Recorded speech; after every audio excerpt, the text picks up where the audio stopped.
Hello everyone, I hope you're all keeping well. It's been quite a while since we last spoke, and in that time many a thing has happened.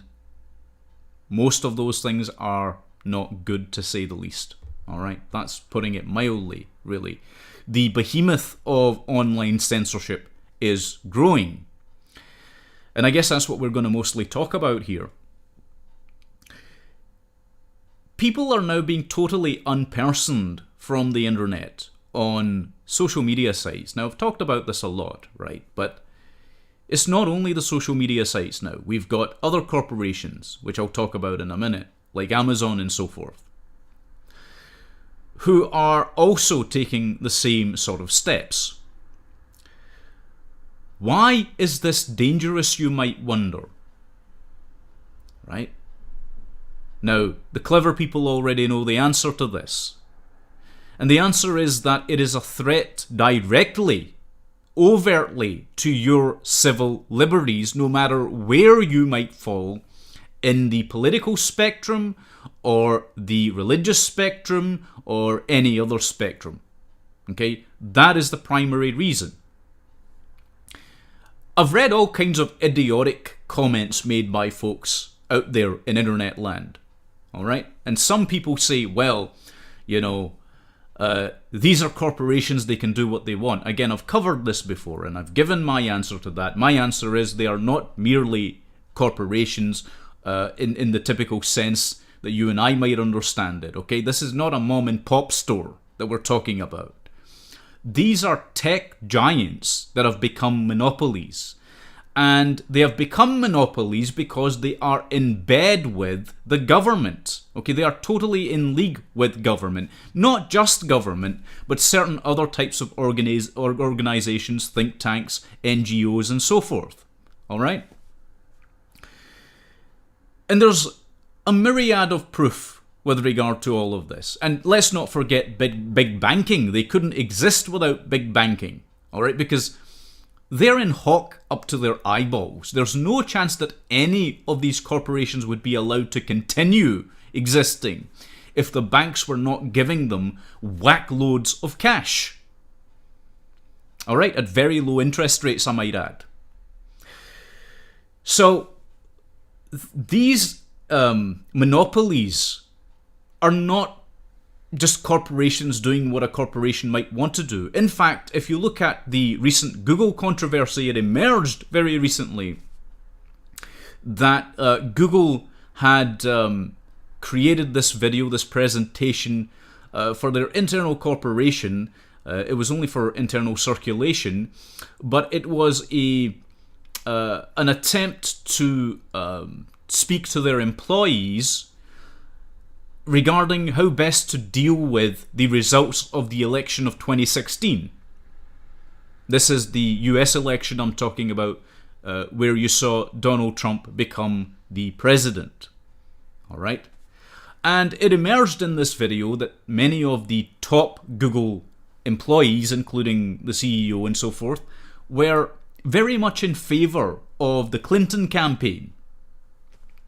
So they have a vested political interest and are unable to divorce themselves from that. Okay?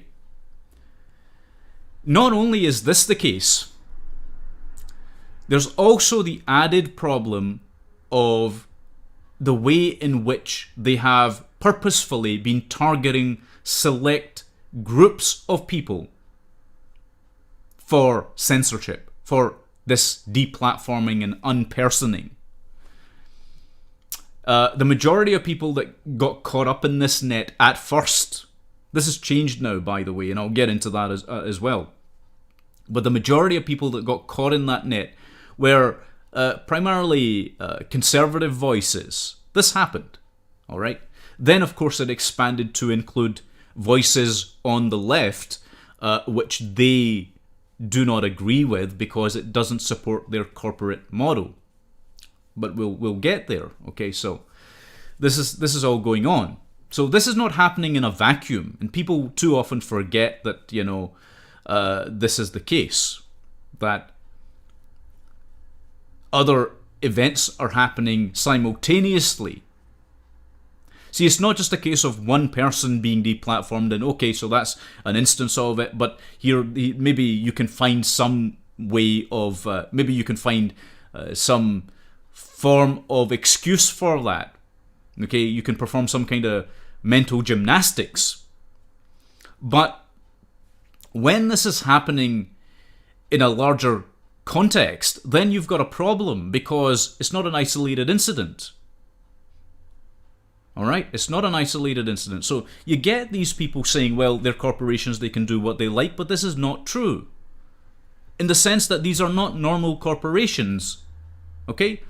And they're trying to further their own ideology. And I'm not just talking about this notion of the nonsense left-right paradigm. They've got another ideology, by the way, that they cling to. Alright? And that's what they're trying to further. The very fact that they are in league with, in cohorts with these government institutions and entities, as well as the big banks and so forth, this is in fact a form of fascism. Okay, it's a proper form of fascism. And the silencing of people en masse of any kind is a direct attack on your civil liberties. So understand this a second. It's a direct attack on your civil liberties. Okay? And it's a very strange thing because you would think that these corporations might want to make as much money as possible. So money, and this is another thing that makes me laugh quite a bit actually. Years ago I tried explaining all of this to people. In fact, when I first started my channel and I was telling folks this, they looked at me like I'd lost my mind. Right? Because they didn't understand what was happening back then. They're beginning to now. I made the distinct point to everyone I spoke to that these people who were furthering this agenda, which is plain to see for all in this day and age now, were not interested solely in money. Okay, they were not motivated by greed. Okay, and people said, wait a minute, that can't be true, da da da da. We're now finding that's actually the case. Alright, because they are fanatics. And I understood this a long time ago. Many others did as well, to be fair, and they said very much the same thing, and they were dismissed just like I was at that time. But because these people are fanatics, see, a fanatic doesn't care about anything except their own cause, if you will. Alright? Which is typically motivated by a belief system. Okay? Now, the latest example of this happening is with Amazon, who have delisted all of the books that were written by Roosh V. Now, please understand that what I'm talking about here isn't directly related to your feelings about Roosh V. It doesn't matter what you feel about Roosh V, whether you think he's a nice guy, a terrible guy, or this kind of guy, or that kind of guy, he's a pickup artist and whatever. I don't care about that. What you fail to realize in your emotion and pathos is that a line has been crossed. Yet another major line has been crossed. Okay? The delisting of books. And the fact that it was hidden behind some sort of vague explanation. Alright? A vague explanation of something that nobody can really make sense of because it's relativistic. The phrasing that Amazon provided him with in regards to why they delisted his book was very odd. Okay? Now, some of you might agree with his banning effectively on Amazon. Some of you might disagree with it. Let me talk to those folks who are agreeing with it for a second. Alright? Do you understand what you're doing? Do you understand what is happening when you agree with a corporation performing that kind of immoral action? Chances are you probably don't if you're in favor of banning him from platforms like Amazon or even on social media or whatever. because it isn't about Roosh V. Okay? That's what you don't seem to grasp. Somebody can say or write or think all kinds of outrageous things, and it's true that you have the freedom of choice to not listen to that person, to not read their work. If you don't want to host them at a certain event, that's a tough one, because that basically is kind of bordering on deplatforming as far as I'm concerned. But there is a case to be made in some regards towards that if you're one of these crazy types of people. And I'm not saying that everybody who is in favor of doing that is necessarily crazy. I'm just pointing out there's a neurotic element in the groups that try and do that. Okay? I don't agree with banning anyone. I don't care what their views are. There are people that I have serious political disagreements with that I wouldn't want to see banned. I wouldn't want to see their books delisted. Alright? And guess what? Here's a revelation. I don't necessarily agree with everything that Roosh says, or does, or writes. But that's not the point. Okay, that's not the point. The other thing about that particular happening is that Amazon doesn't seem to care too much about other people selling books of a particular nature. Some of them advocate rape, outright rape and abuse of women. Point in case, 50 Shades of Grey. That's still selling on Amazon. Is that not a misogynistic work, even if it's written by a woman and it's written for the majority of people that bought that, incidentally, were women, where it goes into all kinds of graphic details about physically abusing and mentally abusing a woman, and torture and all kinds of horrendous other types of things. But that's okay. Do you not see the hypocrisy present in Amazon's behavior? And that's just one example. There are plenty of other works that Amazon has on their site, which are, some are, I mean, honestly, it shocked me to my core. Some are in favor of outright abuse of children, sexually and emotionally and physically.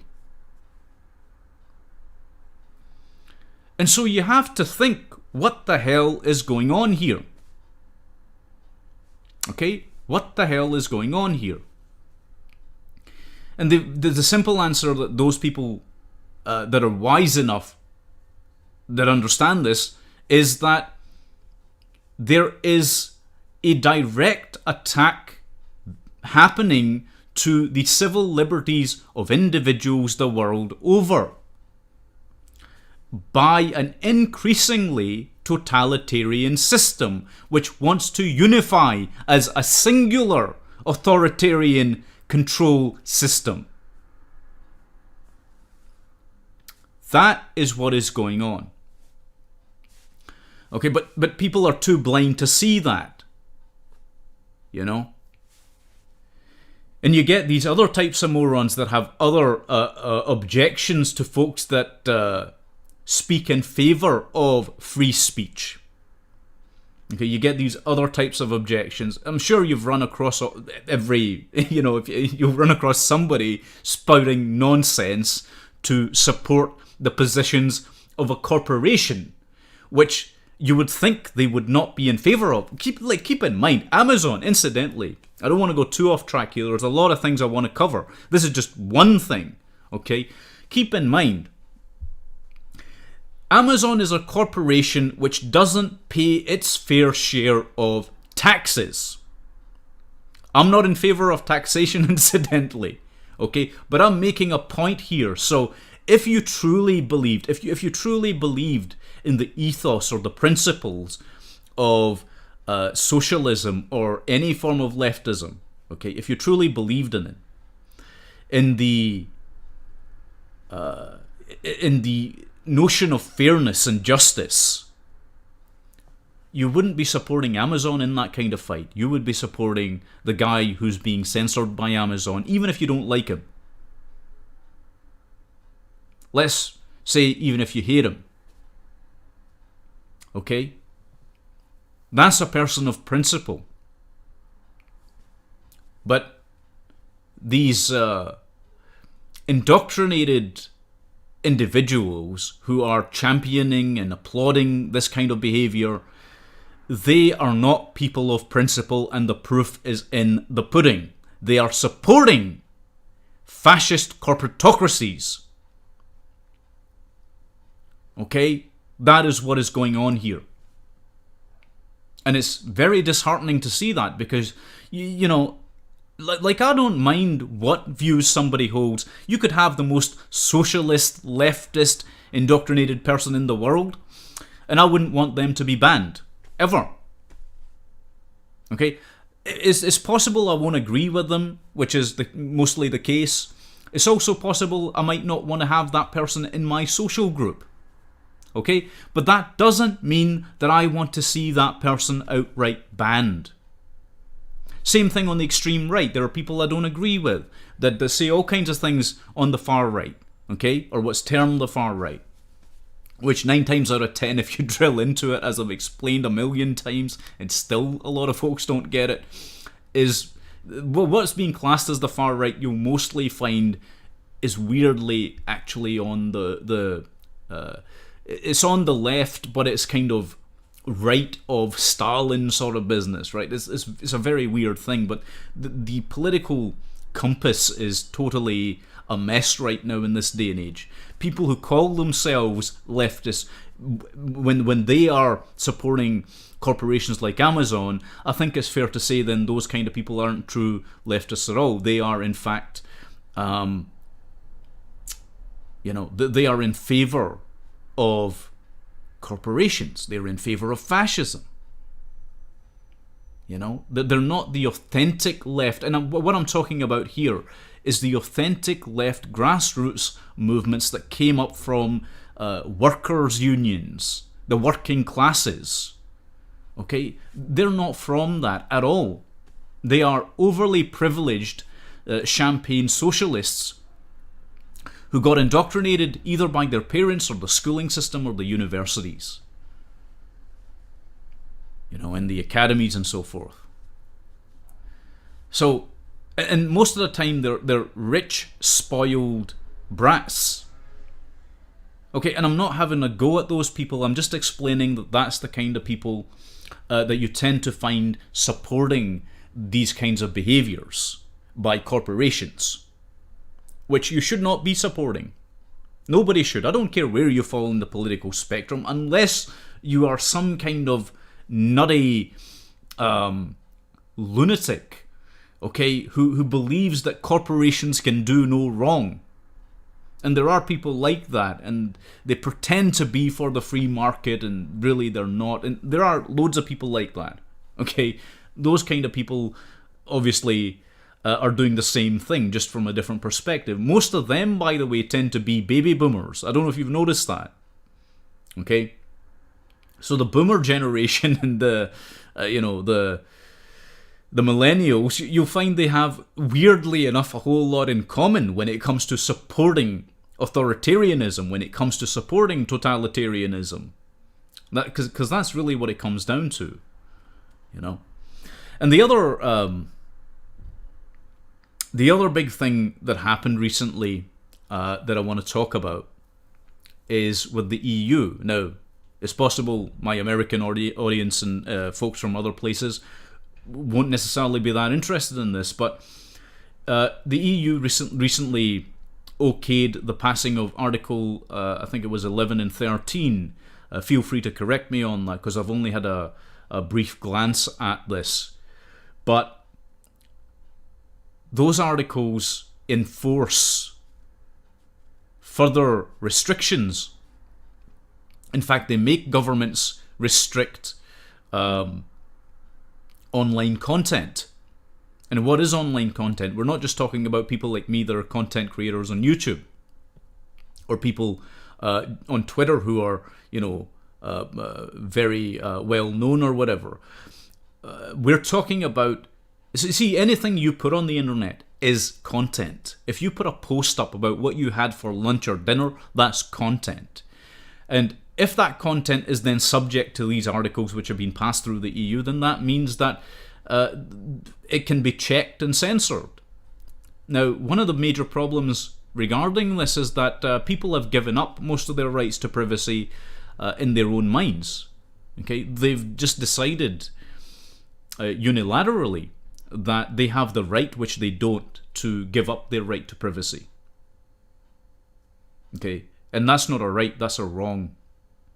Okay, you don't have the right to give up your privacy, and worse than that, you also don't have the right to speak for others and say, well, that's okay for them to give up their rights as well.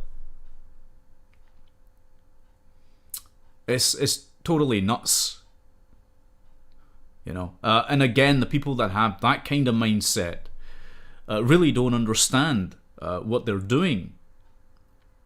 You know, this is the big problem. Many a person doesn't understand the implications of what they say and do. You know, that's a really weird thing. But what is causing all of this? What is causing this big push for mass censorship? Now, you know, I was debating whether or not to talk about this, but I think we have to. I'm going to have to say it outright, okay? And it's possible, you know, a lot of my content might get censored as a result of this. I don't know, but, you know, I don't think we can sit there and say that there isn't an insidious influence purposefully pushed by a specific country. Okay, and I'll talk about what I mean here. And this is where it gets dicey, you see. Well, there are organizations that draw up these lists of what hate speech is and what hate speech isn't. And that's a very dangerous thing to do. And the reason for that is not so much that hate speech, you know, well, it doesn't exist, but, you know, because some people say that it doesn't exist, and it really doesn't in the strictest sense. You can say hateful things. That is definitely a truism, okay? You could say, it's axiomatic, you could say something that is derogatory or inflammatory or hateful. But there's no direct victim in any form of speech that is motivated by hate. And the other thing is, who decides that is hate speech? It gets very, very complicated when you try and drill into it, you see. Okay, this is my problem with these types of legislations and these rules and whatever else, is whenever anyone presents them and says, and people just give these organizations a blank check. You know, they sign their life away, literally almost. No, literally in fact. Where they say, oh, that's fine, yeah, because we don't want to be seen as ever being hateful, and we'll never be hateful, so that's okay. What they don't realize is that depending on who is interpreting that legal text or that those rules that are handed down in these agreements and whatever, whether it's on social media, whether it's via governmental institutions. Once you do that, okay, once you've signed that away and say, okay, we're going to adopt this piece of legislation or these rules regarding hate speech, you are forgetting that the rule itself, and this applies with any law or rule, the rule in the law itself has to be interpreted by someone. Okay? And see, interpretation is a very funny thing. What one person could interpret as hate speech might not be the same as what another person interprets as hate speech. And a third person even to that might say it's not hate speech at all. So it's very subjective. And again, I've tried to explain this on previous occasions. It's a very, very subjective judgment call. But the groups that push it all are places like the Southern Poverty Law Centre and the ADL, the Anti-Defamation League, and so on. These types of groups are run by folks that have a deep-seated ideological agenda that is foundational to their actions. Okay? And those agendas are not pure and good. Okay? Those agendas are not all about trying to be the very best human beings that you can be out there. Although this is the way that they sell it. Okay? Those agendas involve a supremacist ideology that is at the center of everything that they do. And this is going to be very hard for people to understand. Alright? And some of that agenda is entangled in religious doctrine. Okay, some of that agenda is entangled in religious doctrine. And this is why, it's a hard subject to speak about, because you can be accused of hate speech. You can be thrown in prison. There are these labels and these pieces of legislation now regarding those labels that can see you landed in jail. Okay, terms like Islamophobia or anti-Semitism have been incorporated into law. And I'm not saying that instances of, let's call it, the more proper definition of it would be anti-Muslim bigotry, let's say. Alright? I'm not saying those things don't exist. And I'm not even saying that anti-Semitism does not exist. Because sure, it does. Alright? In the sense that you can have someone who purely despises another person because of their beliefs. Okay? But, okay, or not even their beliefs, but their religion. Okay? But that doesn't mean then that there should be a legal sentence for that that can see someone thrown in jail. For the very same reasons that I pointed out. You don't know, whether that is, who's going to be interpreting that piece of legislation. Is it Islamophobia? Is it anti-Semitism? See, everything gets lost inside the interpretations. You can accuse somebody of those things who isn't any of those things very easily. Okay? Because you can attach all kinds of annotations and connotations to something that is said. No matter the context of it, no matter the nature of it, and so forth. Okay? And this is why it's a very troubling thing that we're ever increasingly moving towards policing our own speech to that degree. But more than that, even more than that, there's a bigger issue at play as well, which is to do with how do you explain away the jailing of someone, the imprisonment of someone, or the fining of someone, or the unpersoning of someone, or the social media obliteration of someone's online persona, their digital persona? How do you explain that away with, and especially in the case of a victimless crime, which itself should not be a crime? Okay, how do you explain that one away? And the answer is you can't. Okay, because nobody's rights are being, violated in any way, shape, or form. If I say something, okay, if I was to say something that is motivated by hate, let's just say, Okay, and it's possible some people will accuse me of that, God only knows, because, each to their own. But if I was to say something of that nature, that let's say some extremist, supremacist type of person on any side might say, right? As long as I'm not inciting violence against a person or a larger group, which would be a crime with a victim, possibly, then there's no victim in that action. Okay? What I might say might be utterly repugnant.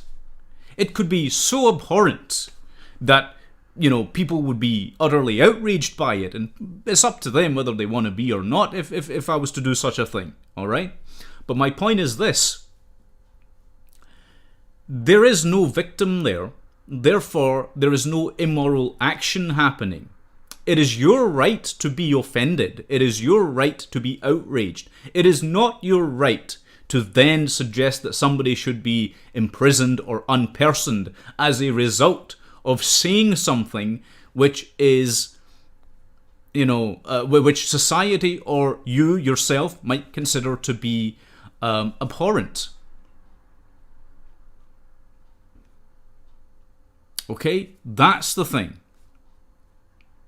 Morally, there is, you can look at that whichever way you like. There is no ethical or moral basis. And there's a difference between morals and ethics, by the way. Let me quickly say this as well, just as an aside. Morals are applicable to you as a person, as an individual. Ethics are applicable to a group, okay, usually. So there is no moral or ethical basis for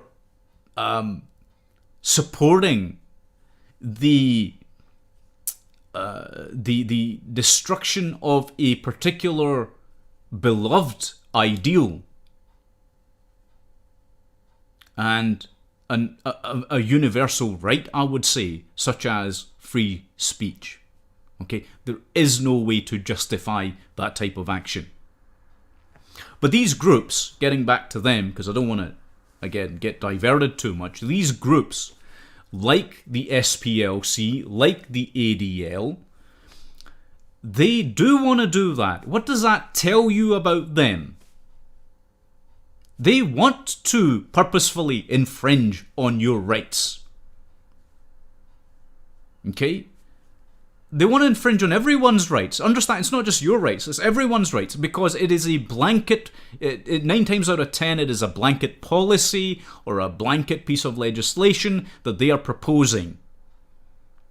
Okay? So it's basically all about shutting down your speech, your right to express yourself.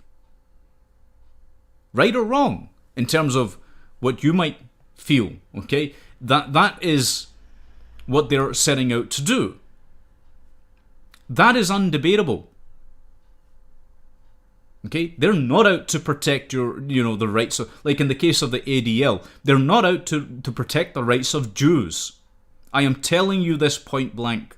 Okay? These people are not looking to protect the rights of Jews, because if they were, they would not be creating legislation that then creates an increase in anti-Semitism. Because what happens as a result of these evil, I would say, organizations behaving the way they do, is that you see a secondary spike, okay? There's a secondary problem which arises, which is there's more hate for those protected groups and classes that receive special protections and special, not only legal protections, but special sort of status almost. Do you understand what you are doing, you people in the SPLC and the ADL? You are creating more instances of hate against Jews and hate against Muslims. Do you understand that? Because the odds are these organizations, either don't, and so they're doing it unwittingly, or that they do and they just don't give a damn anyway. See, this is what I'm saying. I'm more prone to go with the latter option because from what I've seen about these organizations, from what I've read about them, from what I understand about them, they are not about protecting any group's freedoms. Okay, because here's the thing. What happens if someone who is Jewish, particularly in the case of the ADL, all right? What happens if someone who is Jewish says something against the Israeli state, and that is interpreted as anti-Semitic?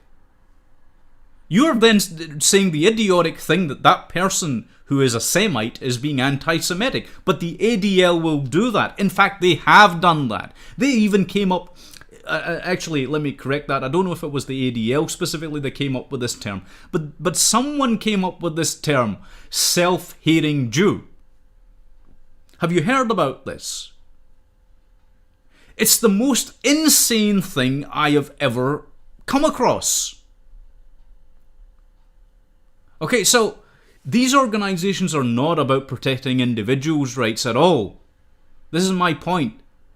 Okay, they are wolves in sheep's clothing. Be careful of them, because these people aren't out to keep you safe at all. In fact, they're creating more fear, more hatred, more anger in society by doing what they're doing. Instead of saying everyone should have equal treatment under the law, if someone does something that causes harm to your person, if someone causes an injury to your person or to any of your freedoms, then they should be punished. Instead of saying that, it's like, no, this specific group here needs to have specific protections. You're othering that group. See, people don't realize this. Okay, you're automatically othering that group and not allowing them a chance to fit into any given society. You are segregating them.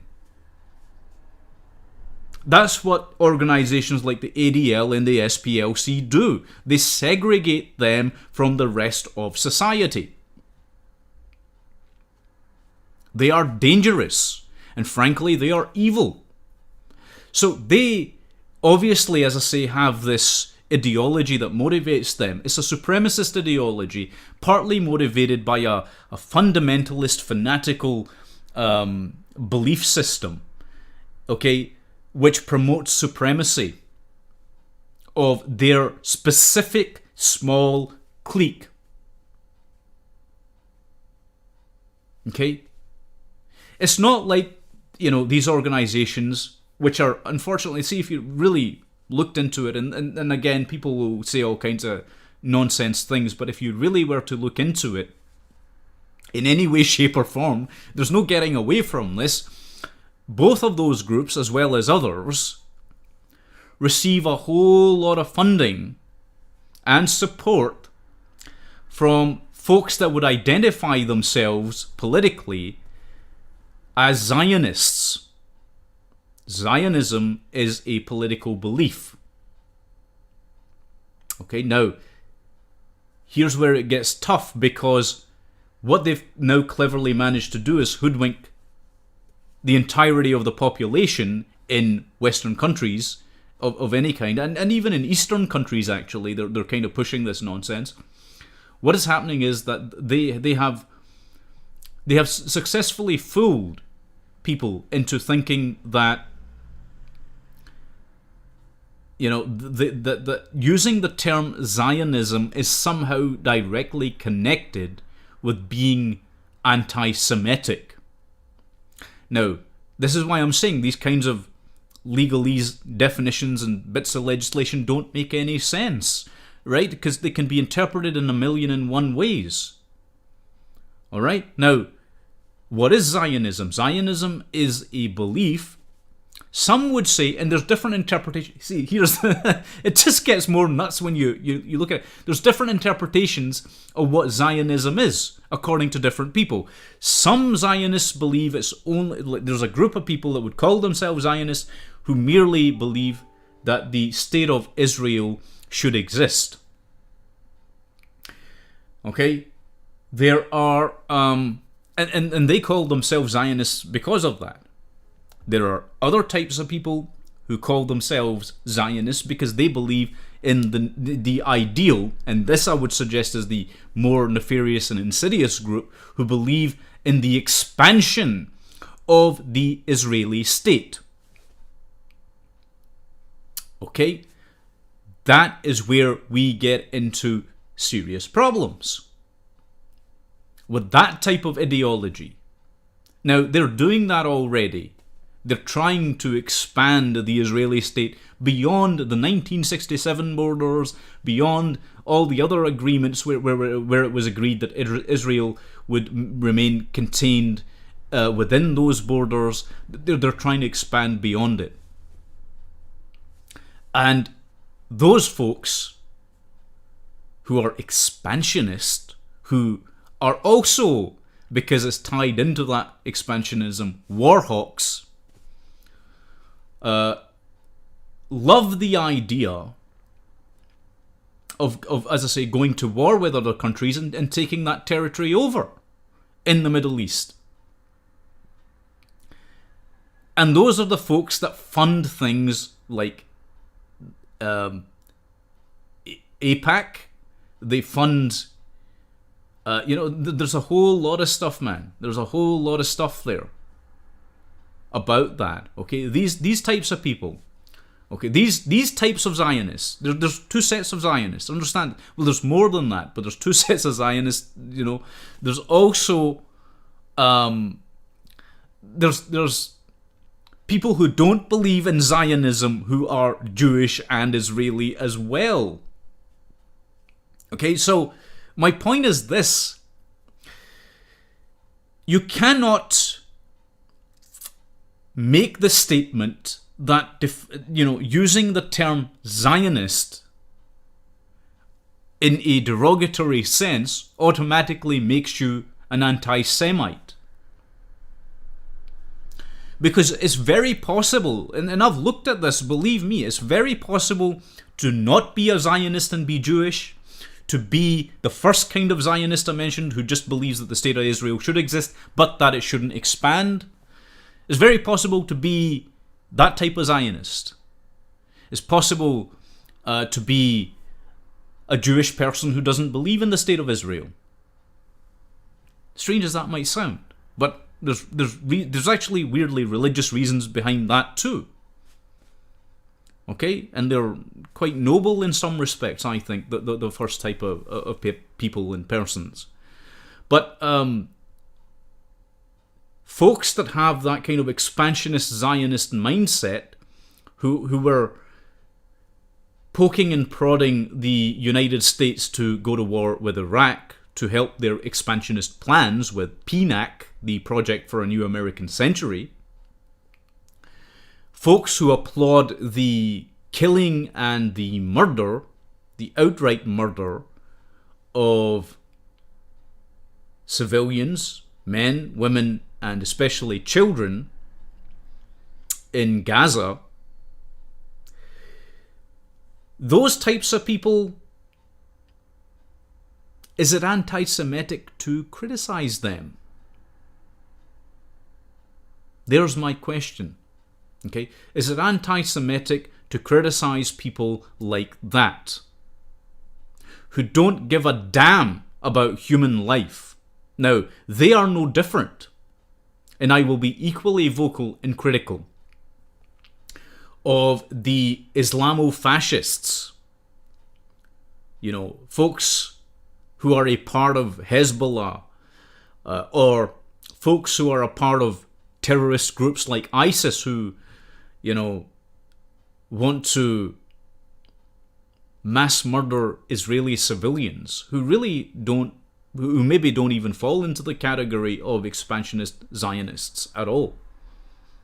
Okay, so that's abhorrent because they have no respect for life. Okay, now this is the thing. So is it anti-Semitic to criticize those peoples that have no notion or concept of human life and its value. Okay, they do not understand the value of a human life. I would say no, it is not anti-Semitic to criticize them. It is also not anti-Semitic to criticize the government of Israel. It is also not anti-Semitic to critique the actions of organizations which seek to excuse the behaviors of such persons and in fact promote those actions.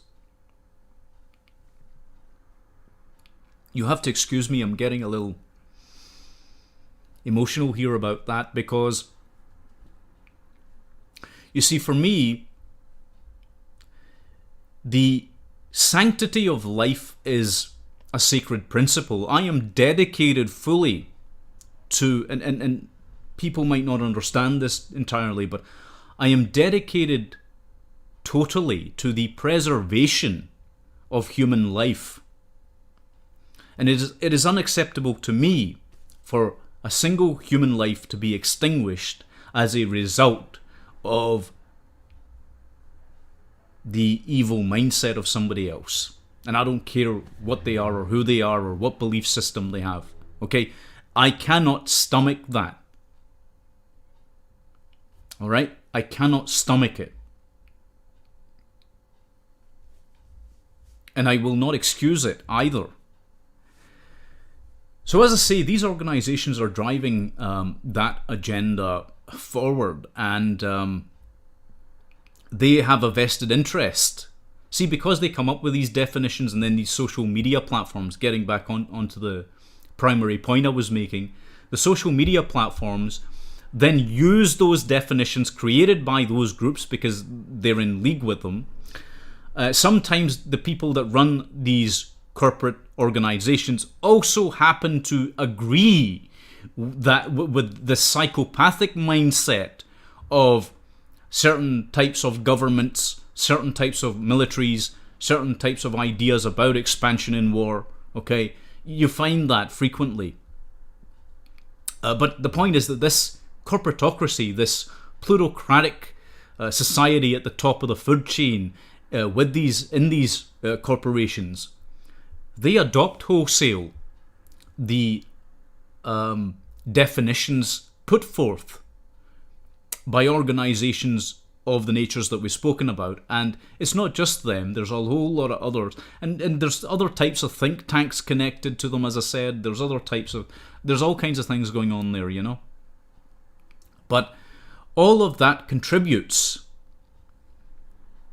Okay, all of that contributes to the shutting down of free speech. And unfortunately, I regret to say this, but it is mostly the state of Israel that is helping that process along.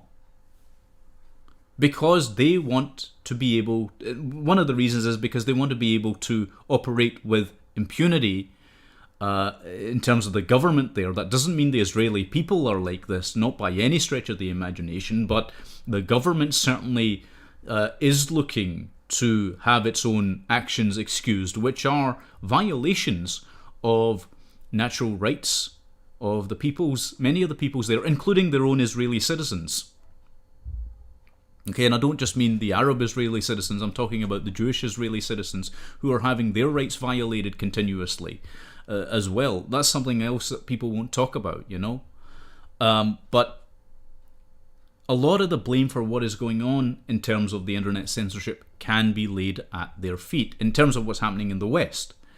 Similarly with China and with Russia and the mass censorship and the totalitarianism in those countries, weirdly enough, okay, this is why I'm saying there's more to this than what people realize, that is also being supported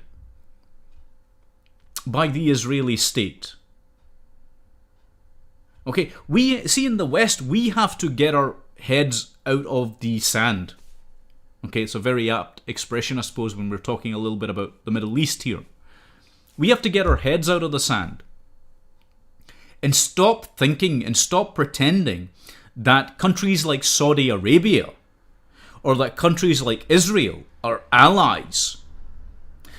Just to give one example of this, do you know how many military and state secrets belonging to the United States, to the UK and their allies have been sold on to the Chinese, the communist Chinese, who we're told are our enemies, and also to the Russians by the Israeli state, by its intelligence apparatus? Okay, if we agree that these states are enemy states, which the governments in these countries seem to want to keep pushing, okay, in the UK and in the US especially, also in other places, they want to keep pushing the idea that the UK and the US are pretty much back to a Cold War status with Russia and with China. Which makes sense because they're not exactly, they are hostile states to some degree, okay? But my point is, those states themselves, the countries, the machinery in those countries in terms of the political parts of them, the economic factors, the economic powerhouses, the political powerhouses, both of those are controlled by Israel. In fact, you only need to look at the fact that Israel has massive ties, and I'm talking about the country here, please understand this, okay? The apparatus, and I get that, you know, organizations involved in espionage do this, but, you know, the Israeli intelligence apparatus was very heavily involved, without a shadow of a doubt, and I could show you report after report on this, okay? They were very heavily involved with the KGB during the Soviet era. They're also still very heavily involved when it comes to the operations of the SVR and so forth. They're also very heavily involved in Putin's inner circle, the Russian mafia. These are all very intricate ties that they have. Okay, these are not small-time ties. And so we need to be aware of that as a country, you know, if... But you know, I understand why we're not. Because this is what always happens, is proxy wars and nonsense, right, to further a totalitarian goal, as I say. And it's not just Israel doing this, by the way, right? There are people at the very top of the food chain who are even beyond the idea merely of the expansion of Israel in the Middle East, okay? Who don't give a flying, pardon my language, a flying fuck about Israel, okay? Who are using every country, okay, as pawns to set them at each other's throats so that they can further an even greater agenda, okay? And I've talked about that a little bit here and there. You know, and the unfortunate thing is that everything each of these totalitarian governments does in any of these given countries, or the governments that are becoming ever increasingly more authoritarian, every right that they take away from us, okay, is a stone in their pyramid of control. Okay, that's what is being erected around you, and you'll be trapped inside it, okay, if you aren't careful. You have to understand that. Anyway, that's all I'm going to say about this for the time being. There's loads of other stuff I wanted to get into as well, but I don't want to drone on here and bore you all to tears.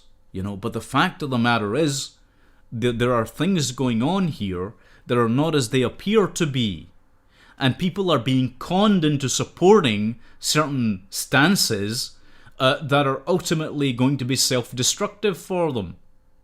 I didn't even get a chance, I'm a little disappointed about this. I didn't get a chance to go into the AI side of it, the artificial intelligence, and how,